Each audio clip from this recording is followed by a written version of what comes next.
Morning to join us for this mastermind. And Tom's going to go over some of our goals, but obviously we want this to be a really good working and learning session.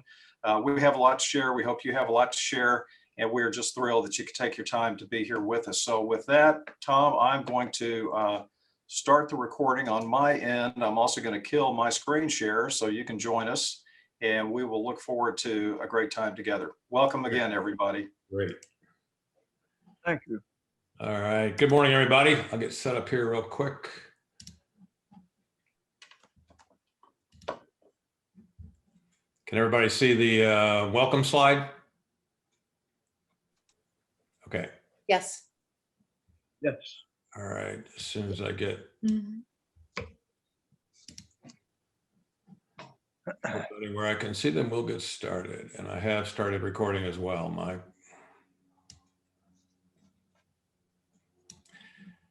Is that a recording you're going to share? Sorry, a recording I'm going to share. Recording you're going to share to us? Potentially. We'll cover that at the end of the session. But good morning, everybody. Good morning, Tom. I am Tom. Nice to see some familiar faces. And Tom Austin, I heard you say that you never knew where I was from. So I'm based in Phoenix, Arizona. Well, I'm out there all for myself, so that's it. We ought to meet up for something. I'd be happy to. You let me know when you're going to be here. It's always hot. Thank you. So I've got my partner, Senior Vice President Mike Everdon with me. He's also a former Texas resident, very much up to speed on Texas real estate. Most of our participants are from Texas, but we will certainly cover other states as best as possible. We have a lot to go over based on your input about what you'd like, what your pain points are, and we want to help everyone as much as we can. So we'll ask you to ask questions as we go. You can use the chat room, you can raise your hand, or you can just talk and yell out to us. And we'll cover as much as we can. I don't know that we'll get everything done in an hour that you're asking for, but we will do our best. So in terms of the input we got on pain points from the buyer side, up on the screen is everything that you all listed that you wanted some help on or discussions. So everything from having the winning offer to appraisals, competing with cash, escalation clause, which for those not from Texas, Texas agents are not even allowed to utter the term escalation clause because that's considered practicing law.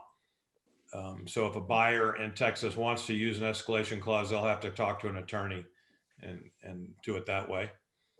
So all the rest of the stuff, highest and best, the third bullet point from the bottom is one of our hot buttons or pet peeves. We're going to talk about why that is not the best way to run a multiple offer situation. And then on the seller side, here are the issues that some of you brought up that you'd like, that are causing pain that you'd like to talk about. And we've got ways to help you in every one of these areas that you've mentioned. So we'll jump right into the buyer side initially. So the first bullet point on the buyer side was having a winning offer, or how do you make your buyer's offer stand out?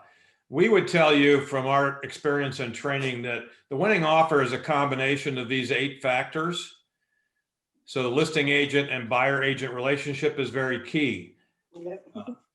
I think it's fair to say that in some cases, the listing agent would prefer to deal with a buyer's agent that they have past experience with when it's been very positive. And we'll talk about, if we have time, we'll talk about how you, the buyer's agent, could try to build a successful relationship with the listing agent in a multiple offer situation. Understanding the seller's needs is a true pain point for many buyer's agents, because listing agents who conduct a highest and best scenario typically don't give very much, if any, guidance on what is best for the seller. So you, the buyer's agent, have to try and guess what might be best, but we've got some other options to help you out there. The third, fourth, and fifth bullet points is kind of the meat of how we break down the buyer's offer. It's broken into the financials, 6 or 7 financial areas, a couple of timing, closing date and possession date areas, and then all the other areas are what we refer to as protection for the seller. It reduces the risk of dealing with the buyer and the risk of not getting to closing. So the strongest combination of these factors is what will win. Highest and best does not always win. Highest in particular, we'll talk more about that and the shortcoming of that approach. But I want to show you that when you are thinking about advising your buyer, it's useful to have a tool to talk them through putting their offer together. So this is an example of a spreadsheet where the 6 financial areas are the first 6 on the first column. So purchase price, seller closing costs paid by the buyer. Some of you may not be aware of that as an option, but if you think in a buyer's market, it's very common for the buyer to ask the seller to pay closing costs. So anything you do in a buyer's market, do the mirror image of potentially in the seller's market. So we'll talk more about that, but that's a financial benefit in several ways. Limiting the seller's repair costs is another financial area for the seller. Any additional personal property beyond what the seller is offering in the listing offer could potentially be financial. Home warranty paid by, if it's by the seller, that's for them. But in a multiple offer situation, it's almost always paid by the buyer. And then any allowances. Then you have the 2 timing areas I mentioned, the closing date and possession date. And then the rest of this worksheet deals with the protection areas, the ways in which the buyer can reduce risk for the seller. So we will continue to refer to this as we move back and forth throughout your list.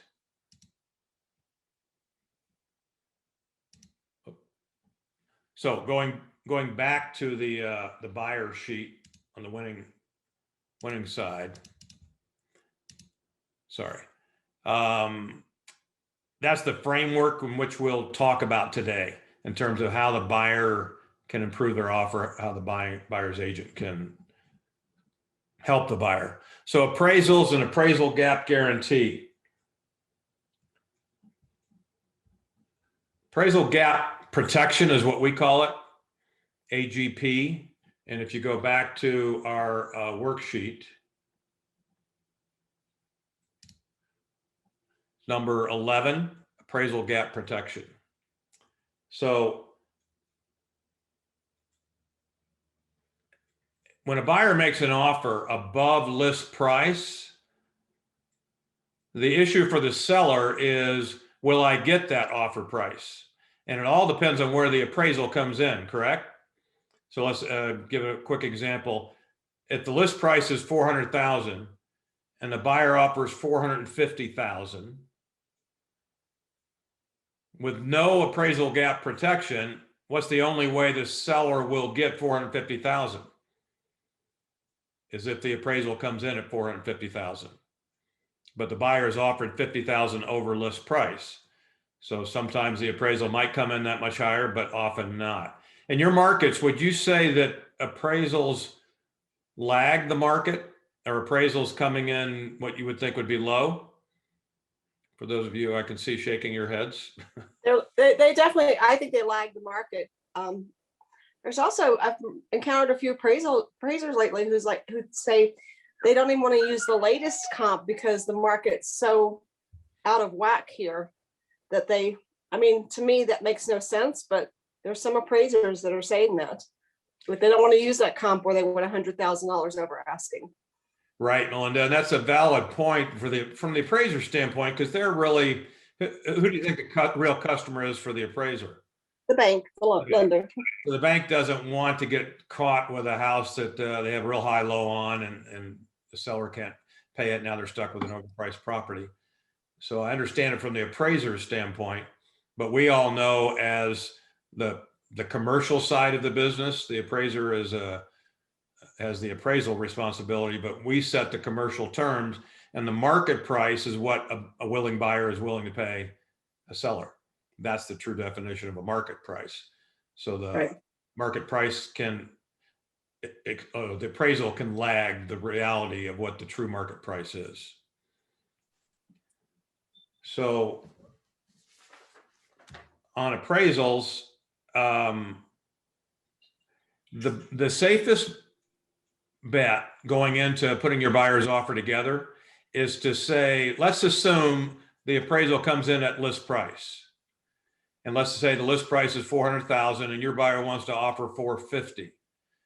To make it so that the seller will get the full 450 if the appraisal comes in at 400, the list price, the buyer needs to offer 50,000 in appraisal protection, because the appraisal protection is added to the appraised value when it comes in from the appraiser, and that's the final, or at least the offer price as defined by the terms.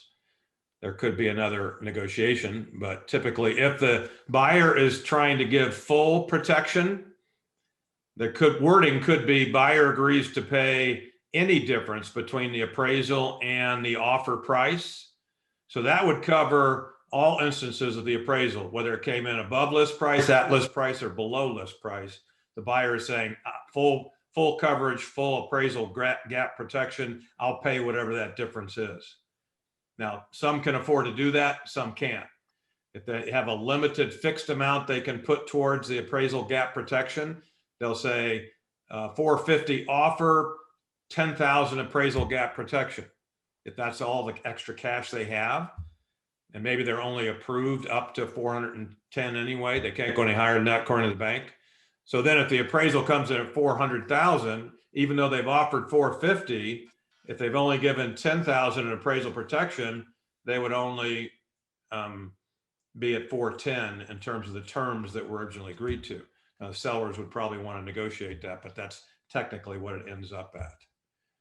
So best offer, buyer's offer, is full appraisal protection. No matter where the appraisal comes in, they'll pay the difference up to the offer price, or a fixed amount, whatever the buyer has extra in cash or is willing to put towards it. Any questions on that? Okay. Let me go back to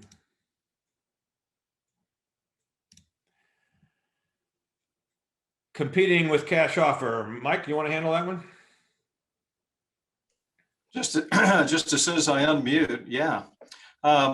Competing with a cash offer is one of the more, I think, interesting and intriguing aspects of multiple offer situations. Because if you've got a buyer and they're financed, it's kind of like the cash offer carries the kiss of death, right? Because it's almost like that's what's going to get accepted. But the question becomes this: it's not so much the fact that your offer is not a cash offer, as much as many times it's your offer doesn't really have any kind of guarantees comparable to a cash offer. And let me give you a couple of examples. If I have a financed offer and it is that offer is significantly above list price, where it would be competitive with a cash offer in terms of total return to the seller, if I'm able to, number one, make sure that my client is pre-approved through underwriting, so that there's no doubt that they can get the financing, and that it's not just a pre-qualification, but they're pre-approved. Secondly, one of the things that we've seen that's very useful is to have a really strong letter from the lender talking about your buyer's qualification. And then more importantly, for the incentives that you offer, whether it is appraisal guarantee, whether it is some kind of a buyer to seller bonus, or buyer to seller closing costs, that you provide a proof of funds statement in addition to your pre-approval letter, so that the seller knows that all of the cash and everything that the buyer needs to complete the deal and get to closing is all in place. And then beyond that, as we know, there's ways to make earnest money hard to guarantee it. There's also ways to waive other contingencies, such as finance and credit approval contingencies, so that the offer is truly same as cash, and it simply becomes a matter then of stating that your buyer chooses to finance rather than to pay cash for their own financial benefit, which is a perfectly logical and reasonable conclusion. Do any of y'all have some other ways that you use to help equalize that perception that a cash offer is going to be always superior to a finance offer? Does anybody have any questions about what I just said? So what I have found in my own experience in some of the multiple offers that I've participated in and been successful is that if you're, number one, able to highlight very clearly the risk that the seller is taking in terms of appraisal risk, assuming there's not a cash offer involved. But you highlight that even if there is a cash offer, you highlight that there is appraisal risk, but then you clearly show how you're going to deal with that, how you're going to remove that risk. A lot of times how you're able to present that presents a very creative, a very unique, and a very compelling picture to the seller, which makes them give the proper amount of attention to your offer. A cash offer is a cash offer, but if you're able to come in with a creative, well-structured, financed offer that is in essence equivalent to a cash offer in terms of outcome, then that tends to attract attention and a lot of appreciation for the way that it's structured. And if you can get attention to your offer, you're much more likely to get acceptance. One other quick thing is that we often talk about how when you have lots of offers on the table, typically there's only going to be 2 or 3 that are going to be seriously considered. You know, they'll kind of weed out everything else. And so one of the goals under this topic of competing with cash offers is to put your offer together so effectively that you at least are one of those top 2, 3, maybe 4 or 5 offers that are considered.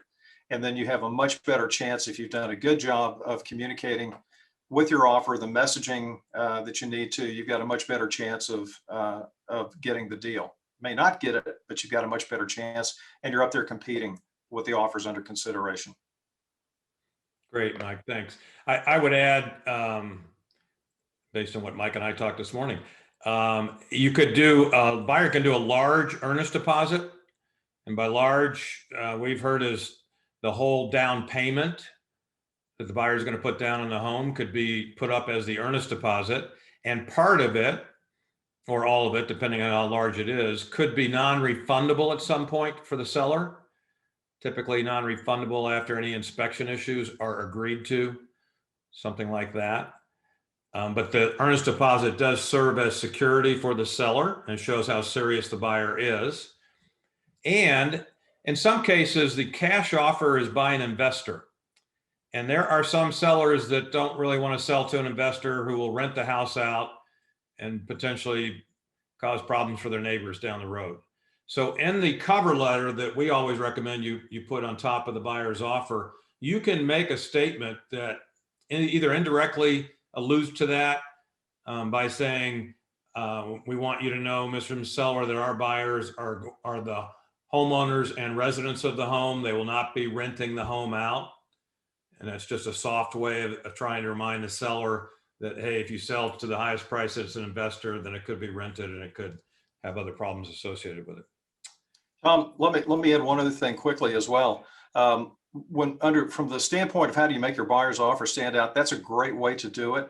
We're going to look at a couple of other ways to do that as well. But one of the things you might also consider is that a lot of times sellers will accept an offer, and then during, whether it's a due diligence period or in Texas an option period, during that time, they'll go ahead and they will pull out. They'll go ahead and exercise whatever option they have, and they will get out of it because they had offers out on multiple homes and another one came in that they preferred, and they'll go and take that one. And so one other soft way to kind of speak to the seller's heart is to say, this is the only home that we have an offer outstanding on. This is our target home. This is the one that we want. That's most important to us. And to let them know that your primary goal is the acquisition of their home, and you're not looking at anything else at this moment. So there's no other offers out. If we get the deal will stay in place. Another way just to make it stand out and to create a little more security for the seller. Good. Okay, next one, escalation clause. Just for those who are in states where you can use this, in our training, we have 3 pages in our guides, which I'll show you later, on the escalation clause. And what's interesting to note is that this is the first page in our guide that covers it. And under point number 1, all of these bullet points have to be addressed in a proper escalation clause to fully protect your buyer so that they're not competing against an apples orange situation. Your buyer is fully pre-approved. The other buyer is only pre-qualified. Or so differences like that have to be addressed in the final clause that you put in. So that's why we have 3 pages of it in our guide to help you go through it. I think, who is it? Crystal from Michigan, the Michigan Association of Realtors put out probably the best summary I've seen on escalation clauses. I agree. Yeah, it is pretty good. Yes. Yep. Forms to use. Your states will require different forms. Your broker may require different forms. In both of our buyer multiple offer guide and seller multiple offer guide, we have forms at the end of the guide that you can just print out as a PDF to use with your clients. On the buyer side, you'll have a checklist of all the steps that we recommend you take the buyer through in terms of the multiple offer process that we recommend. We have prospecting for information, 3 pages of questions you can ask the listing agent if you get a hold of them. And we also have, we'll cover this later, techniques for trying to get information from the listing agent when they don't voluntarily give it to you. And other forms in both the buyer guide and the seller guide that are designed for you to use with clients so that you can show your clients and come across that you have this process that's fully thought out, fully documented, and step by step will lead to the best outcome possible for the buyer.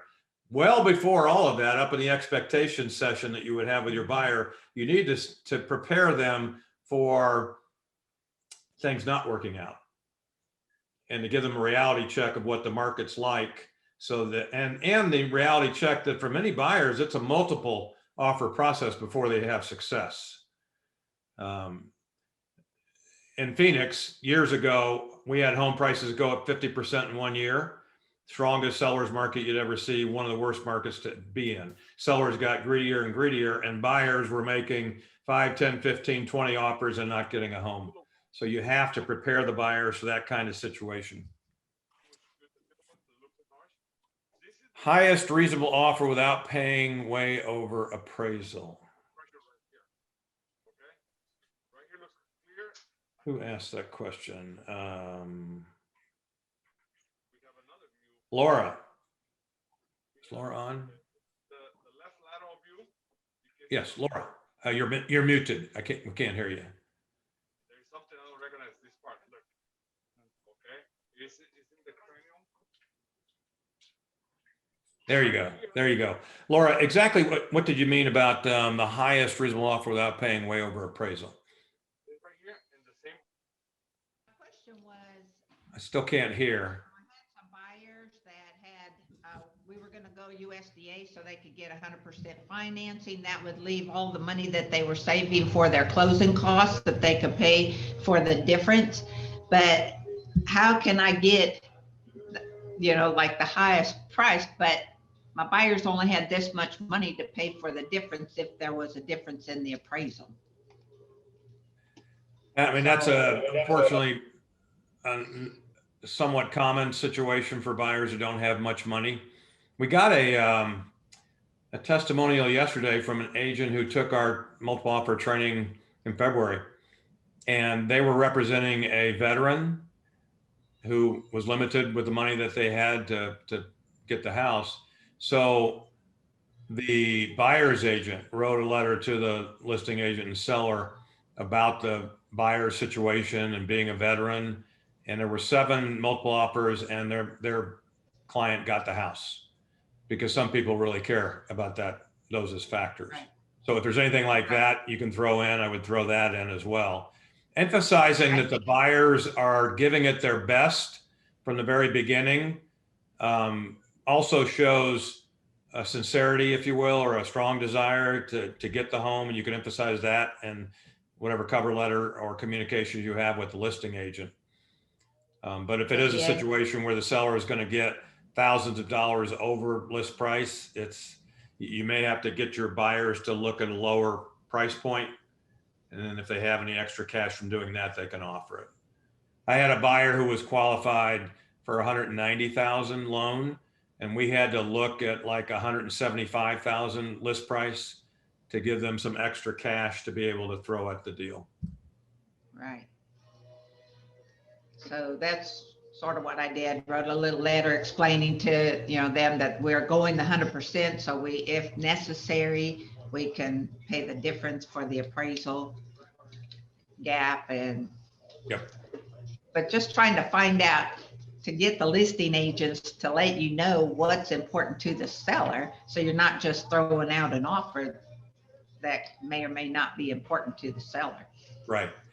Right. And maybe we should bring it up now. We talk about number 2 financial item on our worksheet is a seller closing costs paid by the buyer.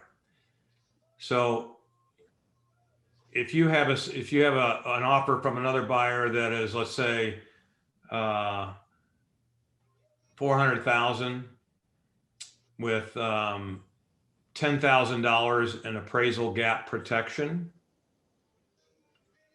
the only way that 10,000 is going to be needed if they offer list price 400,000 is listed at 400,000, buyer offers 400,000, appraises at 390. Then the buyer has to throw in the 10,000 to get up to the 400,000, right?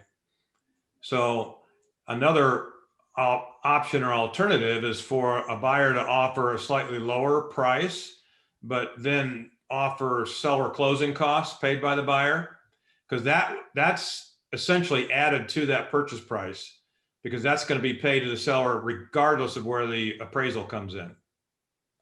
So if that guarantees the seller is going to get a certain amount of money versus they may not get it depending on how the appraisal comes out in the other offer, that could be a safer offer for the seller to accept, even though it's a lower list price, but I'm going to put whatever cash I have into the seller closing costs because they're guaranteed to get that.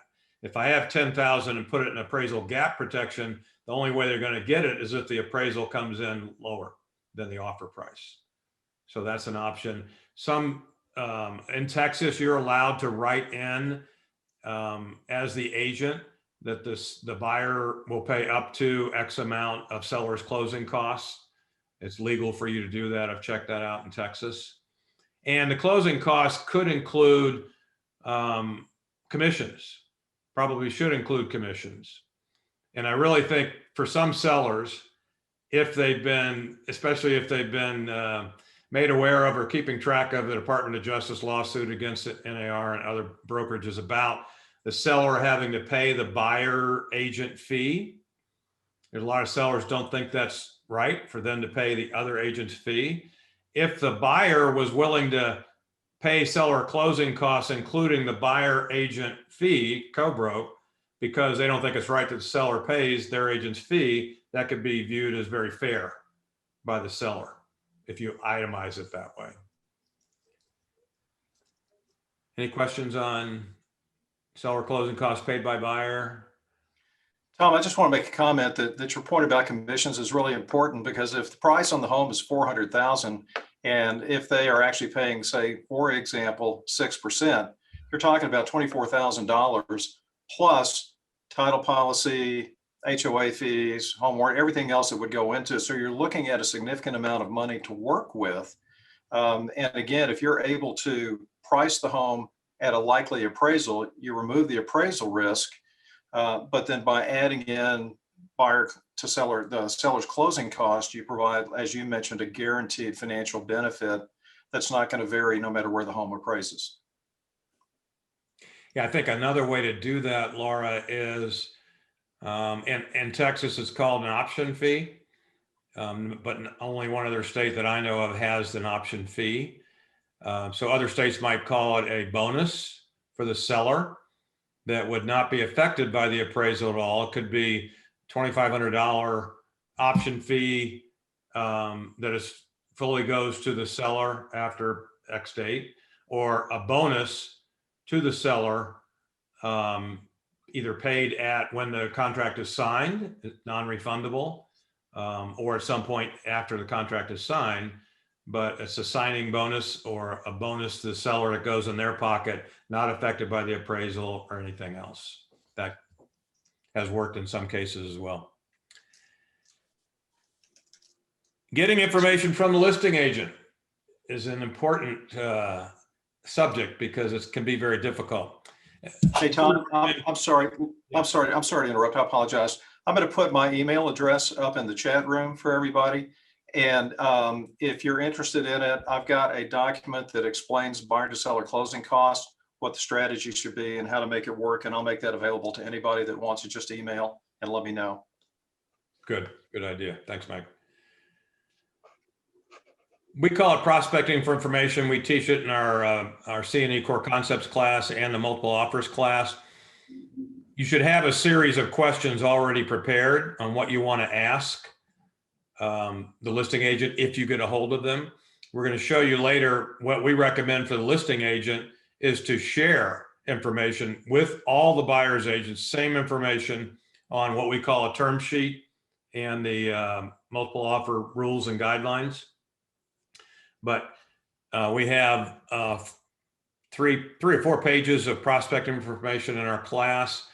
And then we also recommend that you try to think of questions that most agents aren't going to ask so that you come across differently than other agents. So if you want to take a screenshot of this, feel free.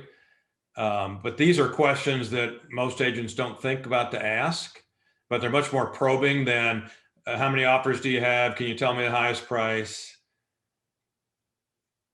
But if you can find out what's most important to the seller and have your buyer address that, that will get you much further than the routine questions will.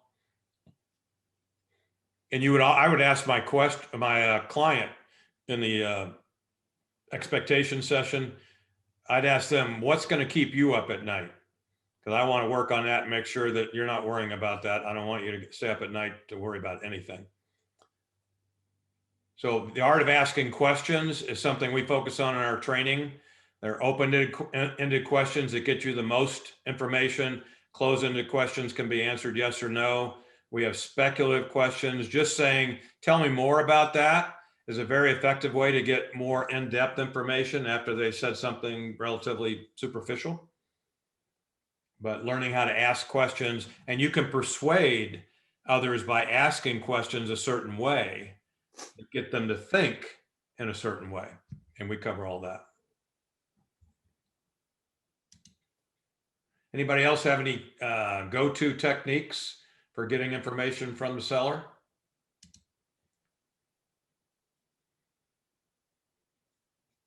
How many of you contact the listing agent via social media? Cindy, is that prior to making any other contact with them or after you've talked with them or Well, what? I first do my research on social media about the sellers and their agent, you know, after looking at the agent's profile on HAR, but then looking at the agent's social media accounts, you know, seeing what else is public information on there that they make public, you know, accessible publicly. So then when I call, if like regular text or email that they're not responding to, then I will use, you know, Instagram or Facebook to message them. Great. Once I've kind of gathered the information about them. There's a lot of potential benefits of using social media. LaDon, did you raise your hand? I thought I saw a hand go up, but could be wrong. No, that was a thumbs up. Oh, thumbs up. Ah, great.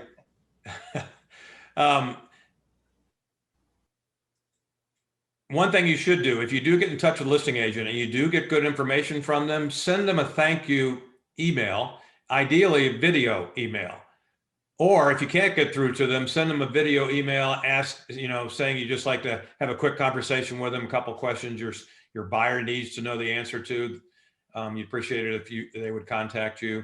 Your face is much more effective than words on a sheet of paper. So using BombBomb is a good video email service. If you're not familiar with it, bomb.com is an excellent way to create videos. As well as we'll talk about presenting your buyer's offer as the buyer's agent via video. You'll do a much more effective job than others will via email or written cover letter. So we're very big into video email communications. Tom, on the other side of the transaction, I had an agent in my one of my recent core concept CMOE designation courses. And she, as a listing agent, for every buyer's agent that sends an offer in on one of her listings, she follows up with even if they did not get the offer, she follows up with them with a thank you note and a $5 Starbucks card. And just thanks them for submitting the offer on her property. And she's actually developed a following of agents who track all of her listings because she's built such good relationships with them. And it was just a really nice touch, because I actually was the recipient of one of those, having put in an offer on one of her homes. And it's just, you can do it both ways, both from the buyer side and from the listing side, to build good reputation, goodwill, get testimonials, things like that. Great, thanks, Mike. Let's, the guidance on highest and best without additional information. I'm going to go back to our worksheet. It's very frustrating to have a listing agent call you and say highest and best tomorrow by 5 o'clock. Well, can you help me understand what's best for your seller? No, just give us your best, we'll let you know. And we have what we call our 3E approach to getting information from a listing agent. The first E is to try to educate the listing agent to realize that it's in their self-interest to be as specific as possible about what's important to the seller, so they can increase the odds that the seller's going to get what's most important to them. If they keep it secret, we're shooting in the dark. So that's the first E, education part. We teach in our training the exchange principle. The exchange principle says if you give something to somebody first, it tends to create a sense of obligation that they owe you something in return. So you can exchange items of value that way. You can exchange information that way. So that means you would say to the listing agent, look, just to be sure, here's what's most important to my buyer. And it would be general. You wouldn't give away anything confidential, but you could say, a closing date's important. They have to have an inspection to make sure there's no mold or high radon levels or whatever. And once you give 3 or 4 or 5 things in general, it's important to your buyer, you turn it around and then say, could you just help me understand what's most important in general to your seller? And because you went first and gave information, it increases the odds that you'll get something back. And the third E is either or questions. If they don't give you any information from the first 2, you could say, well, help me out here. Does your buyer want a short close or a long close? Does your buyer want just the personal property they put in their listing offer, or are they willing to consider selling other personal property? There's a half a dozen or so either or questions you can think up based on what's important to your buyer that you could then ask as well. So you still try to get whatever information you can, and you'll see here in our worksheet that the 5th column here is guidance from seller. So whatever guidance you get in any of these areas, either through the listing agent providing a term sheet, which we'll cover for you, or you talk to them and you get information in these areas, you put it on this sheet alongside your buyer's goals, minimums or maximums, depending on the situation. And then there's room for you to create 2 offers from your buyer to the seller. And we recommend that, especially in the highest and best situation where you have no information, you have your buyer consider presenting or submitting 2 separate offers, different in the way they offer value to the seller. Very simple example is if one has a short close, one has a longer close, or short close with post-close occupancy for the seller. Or as we talked before, one has a higher offer price and some gap protection. The other offer has a lower offer price, but seller closing costs paid by the buyer. To give the seller a choice based on what is important to them, and they may counter back to you on the offer that is most important to them, but it doesn't have everything in it. But Harvard says this is an option that's used far too infrequently. submitting 2 offers from the same buyer to the seller shows cooperation. It shows that you're trying to maybe provide a range of possibilities that the seller could pick and choose to create the best offer. And it also separates you from the crowd, because your buyer from the crowd, because most other buyers, if any, will be submitting 2 offers to the same seller. So it sends a different signal to that seller. So in our training, we walk you through how to create 2 different offers. And you do that even if the buyer is only going to submit 1 offer, but you give your buyer, you let your buyer start to think about which offer they want to submit that they're most comfortable with, or which offer based on your guidance has the better chance of being accepted potentially. Any questions on that? I got a point real quick. Yep, go. So a couple of things. Number one is that in terms of communicating with the listing agent, in our core concepts course, we talk about a thing called an availability call, which is before you ever go look at the house, to call the listing agent to try to get some information. And it's basically a non, there's not anything coming out of that call that's a commitment. It's just an opportunity to find out, hey, what should we be looking for in this house? We're very interested in it. Is there anything that you can tell us about your seller? Place to get a little bit of information. And a lot of times prior to the offer process, the listing agent may be more open to taking a phone call, which gives you a chance to begin a little bit of relationship building with them. And then secondly, from the educate standpoint, so many times the listing agents take an impersonal view of the process. We're going to get a bunch of offers in, and we're not really going to pay much attention to the needs on the other side. And so we're just going to evaluate these on a strictly financial basis. From an education standpoint, a lot of times you can gently, I would say, mention to them that, in our code of ethics in the preamble, it states that cooperation with other real estate agents is in the best interest of both of our clients. And I'm trying to protect my client's interests just like I know that you are. And if you could share with me a few of the things that are most important to your seller, it would give us an opportunity to help meet your seller's needs while we're taking care of our side as well. So it's just a source of influence for them through the code of ethics. Yeah, great comment, Mike. Thank you. The next subject was presenting the buyer's offer. And we are really big on this one. Prior to COVID, we would tell you there's 3 factors that affect your communications in general: the words that you use, the voice, including tone, inflection, and rate of speed, and body language.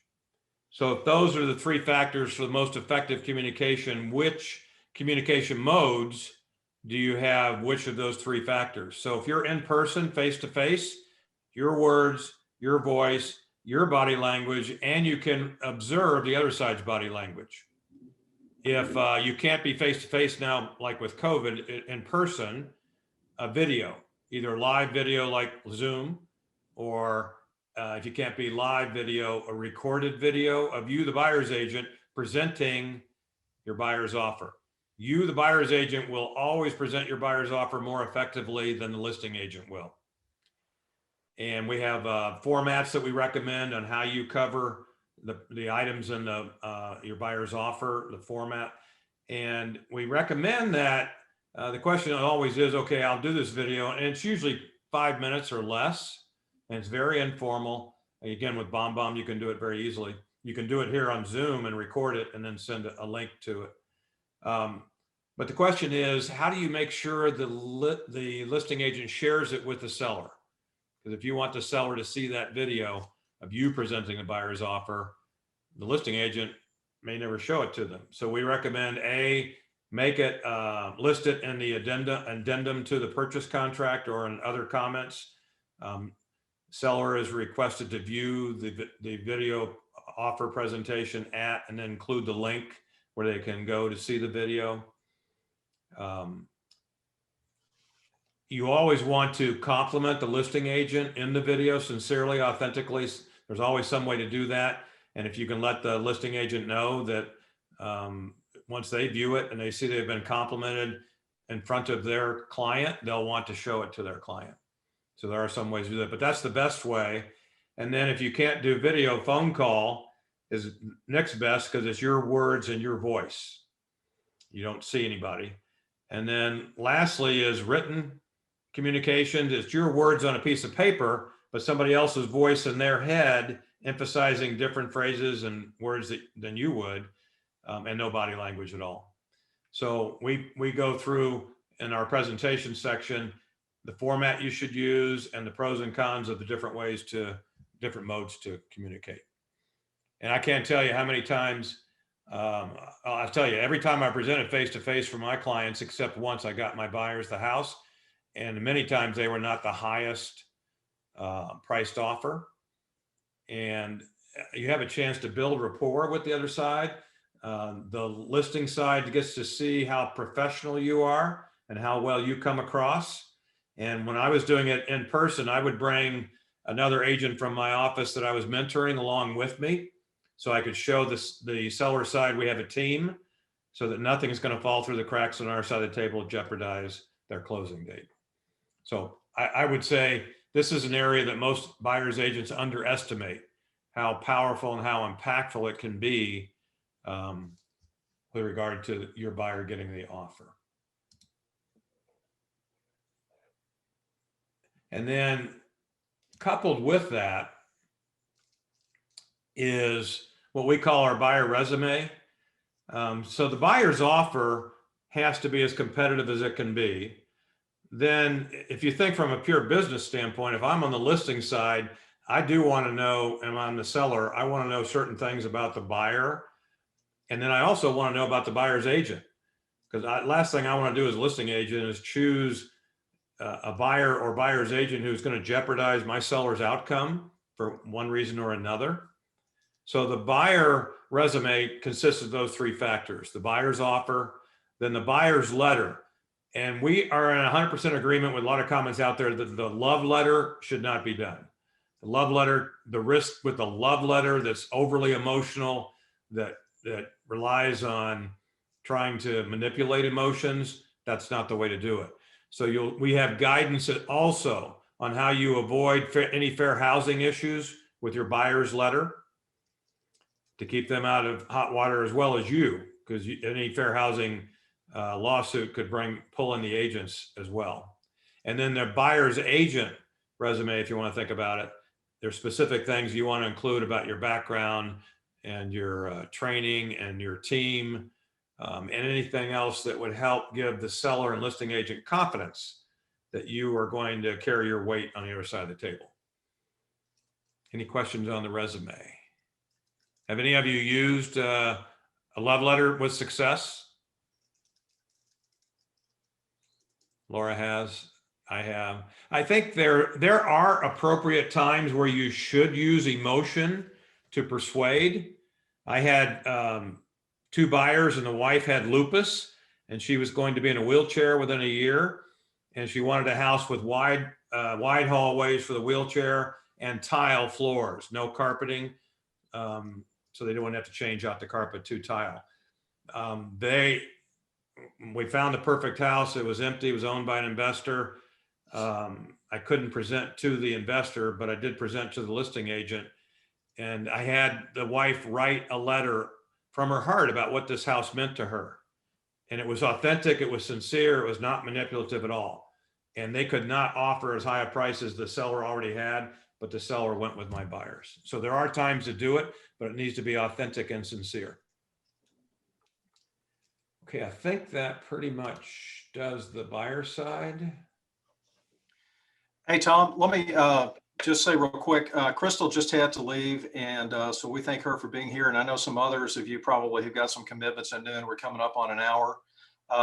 And so I'm going to just make this statement. This may be something that we're going to look at doing again in the near future. A. B, please remember, you can just reach out to me at the email address that I put up in chat a little while ago if you have any questions and you have to leave. But thank you so much for coming. And if you're able to stay, please stay. We'll be on for a while, as long as we need to.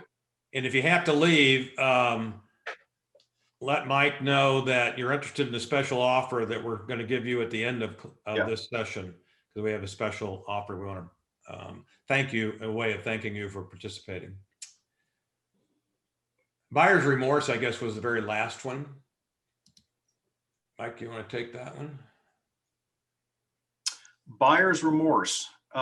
Way to catch me off guard, Tom. Yeah.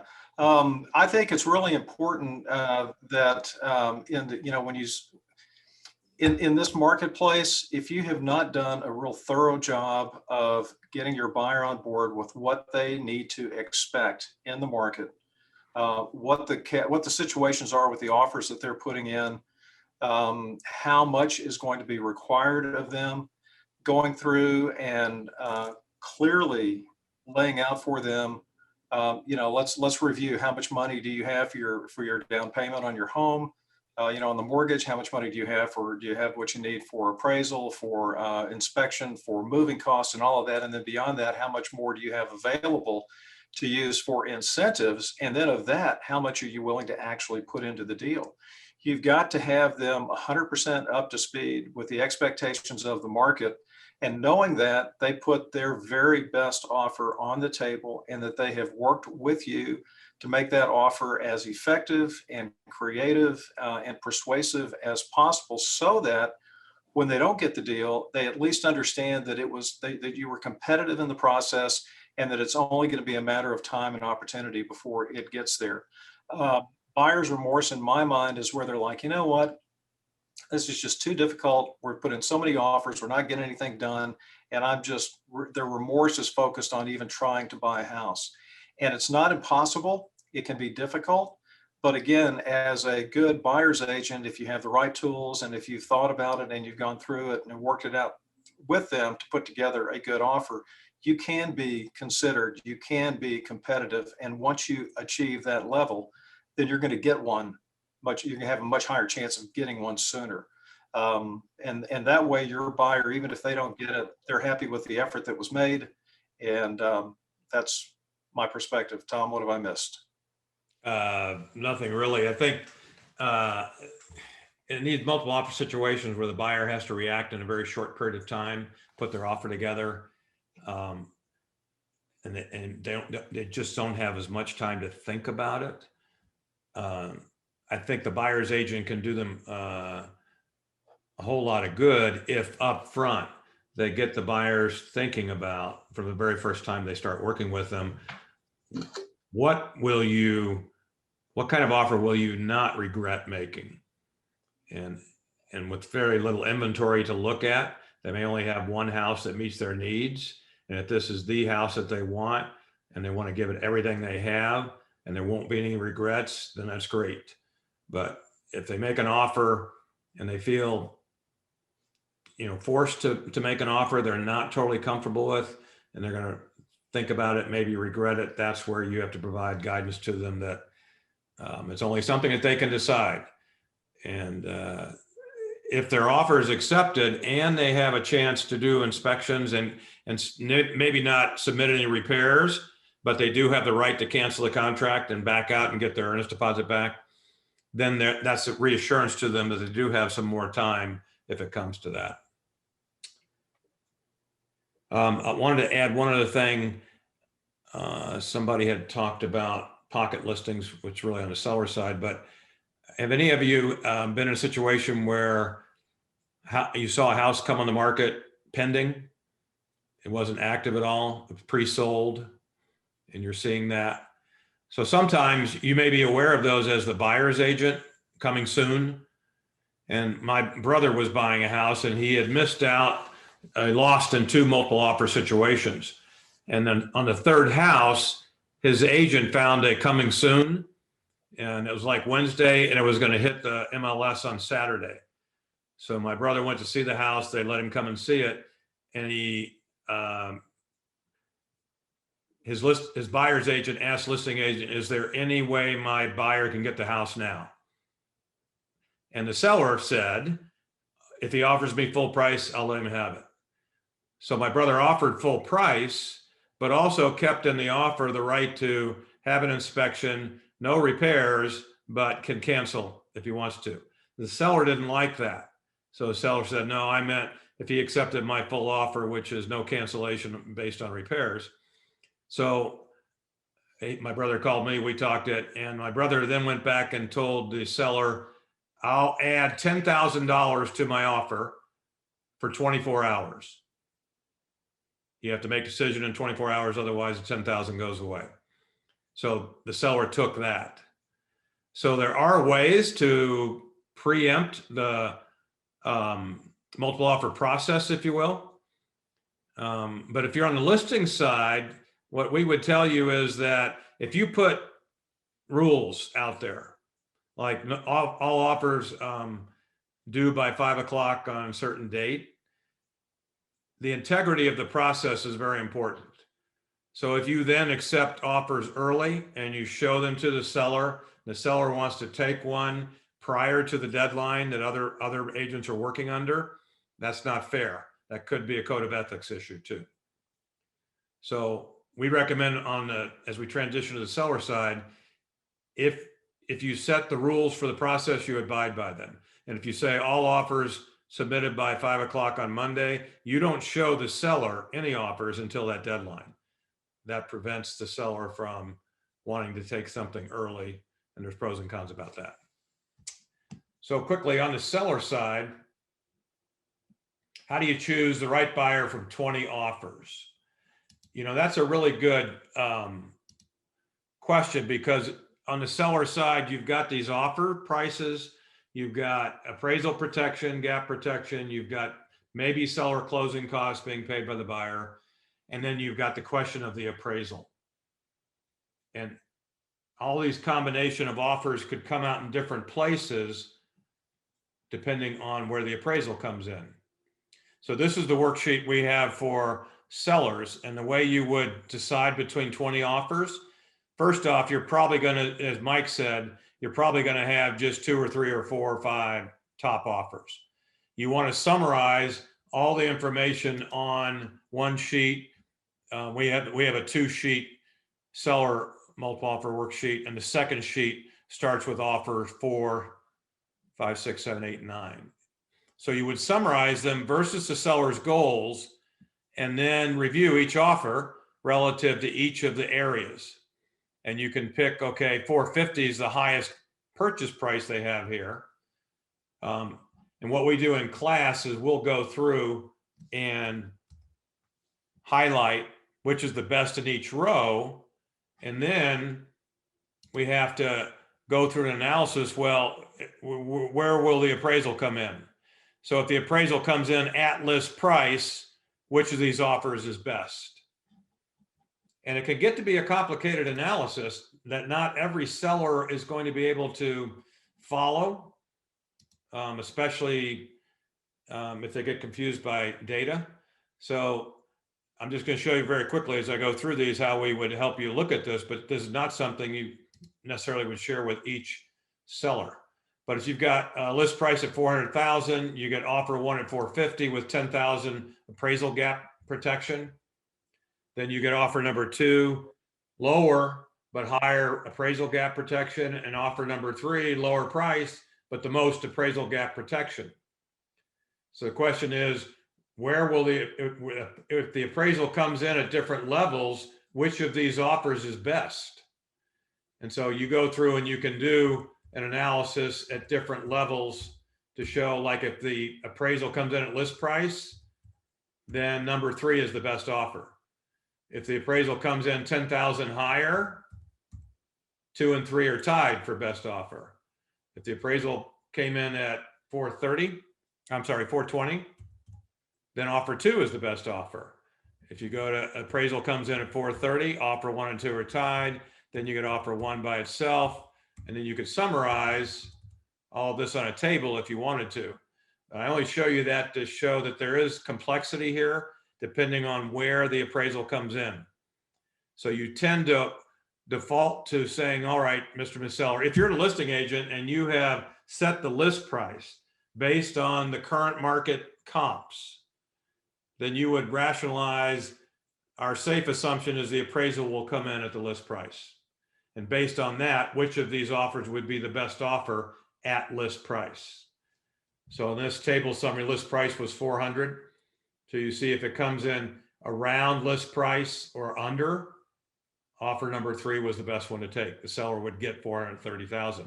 The offer 450, the only way the seller is going to get 450, because that buyer offered 10,000 in appraisal gap protection, the appraisal has to come in at 440. for the seller to get 450, and it may not be a very good shot that the appraisal is going to come in at 440. So we walk you through 4 different scenarios on the seller side, 4 different scenarios on the buyer side with these worksheets. So you'll be confident coming out of our training, you can go over your seller or with your buyer on these worksheets, what they should consider doing.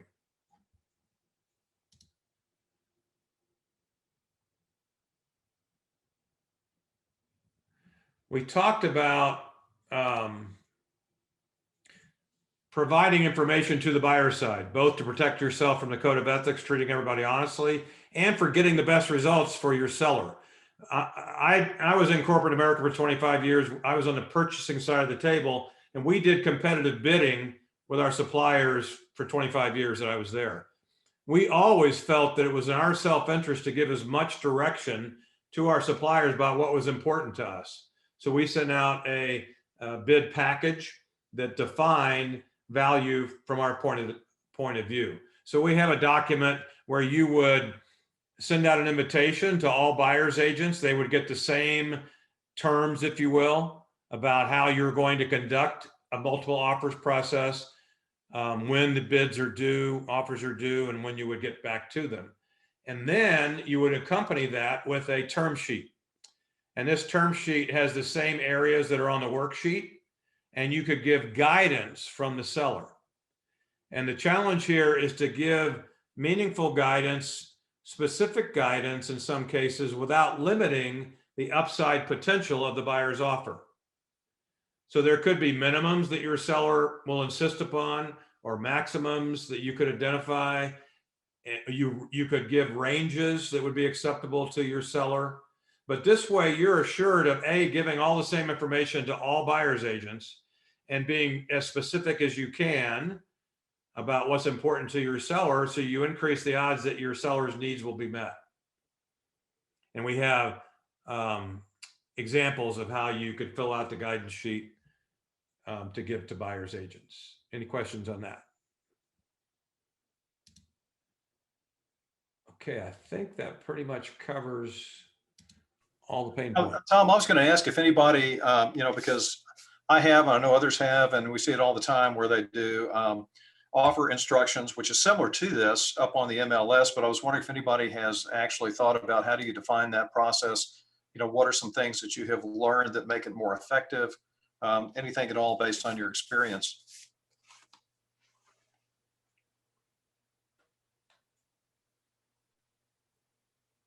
Or not? Or not. The oh, Laura. I do it all the time, put in information about, things that the seller may want, or how to fill out the contract. My problem is nobody reads it. That is frustrating. Yeah. The worst thing a buyer agent can do in a multiple offer situation is not follow the listing agent's directions. And on what we just showed you, the sheet that you would send to the buyer's agents directly, not have it posted on MLS necessarily, you could put in there, see additional instructions on MLS or on listing to show the buyer's agent. Yeah, the MLS docs, yeah. Yeah.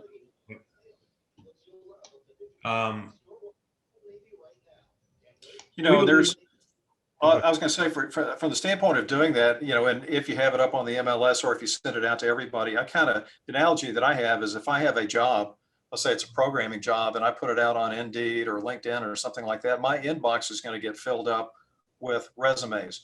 And what a lot of companies will do is they'll put a little requirement in that job offer that says the successful applicant will have their resume submitted between the hours of 4 and 6 on the 23rd. Something like that. And then everything that comes in outside of those parameters basically gets thrown to the bottom of the pile. And the same thing goes on when you have, whether it's MLS offer instructions, or if you send something like this out, it gives you an opportunity in advance to call out offers that may not be sufficient to satisfy your seller's goals. Laura. Another little comment was, what I've been doing too is just stating the facts about everything. And So the people who do read it and do show the property are people who could care less about whatever showed up, and you're weeding out the people who aren't interested. For example, I had a house that is not in a flood zone. However, it got hit twice with water inside, one for like an inch and one for 3 inches. And I just let it out, this home's been hit twice, blah, blah, blah. And we have one showing, one contract. But in other cases, the same thing. I get maybe fewer showings. However, the showings that I do get are people who could care less, and they are very interested in the property. Good comment. Another thing I wanted to mention to you is a buyer, waiving contingencies, and the inspection contingency is one of the most common ones. You really have to go over the pros and cons of that with the buyer, because if they waive the inspection contingency and there is mold or radon issues like that, that can be very difficult to deal with. That's tough for everybody. But we heard about recently what's called a walk and talk inspection. And when your buyers are going to go see the property, view it, if they can get the home inspector to come along with them, and the home inspector will walk through it, talk about the inspection based on what they can see. They could do some testing for mold with the right equipment and all that. Then that would give the buyer some level of assurance about inspection issues or not. And based on that, they could waive the inspection. The other option to that on the seller side is to have a pre-inspection done, fix anything that's major with it, but have an open book inspection report done by that inspector available for all buyers to take a look at and see if that might satisfy them. Okay, any other questions at all before we wrap it up and respect your time? Appreciate you staying on longer. Any other subjects that we didn't cover that you'd like? If not,